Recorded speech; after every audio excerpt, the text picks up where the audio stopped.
பிறகு எழுமணுமான்னு கேட்டா இன்னும் கொஞ்சம் உங்க பிள்ளைங்க சொல்லுவாங்க, மம்மி 5 minutes, ஒரு 5 minutes கொடுங்க. அந்த மாதிரி நம்ம கேட்கவே கூடாது.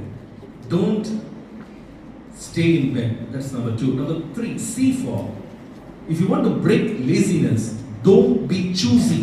C for choosy. Don't be choosy. இதை நான் செய்வேன் அப்படின்னு நம்ம நினைக்கவே கூடாது.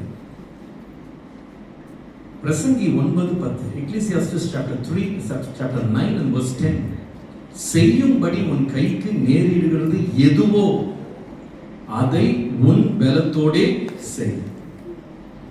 எதை செய்யறது கர்த்தர் உன் கையில வாய்க்கப்படுகிறாரோ அதை செஞ்சிடணும். அப்பதான் நம்ம லேசினஸை பிரேக் பண்ணுவோம்.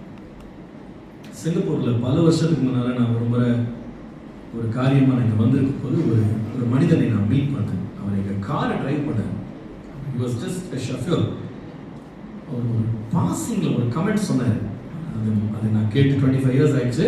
மனசுல நினைக்கிறேன். He said, the principle of my life is don't be lazy, don't be choosy.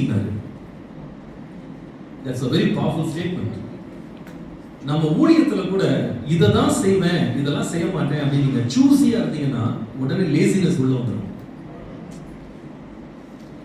கைக்கு கர்த்தர் நேரிடும்படி எதை கொடுக்கிறாரோ அதை முழு பலத்தோடு நம்ம என்ன பண்ணணும்.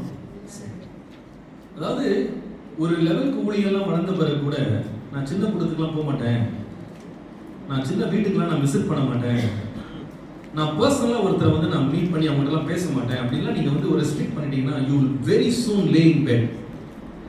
அப்படி செய்யாதீங்க.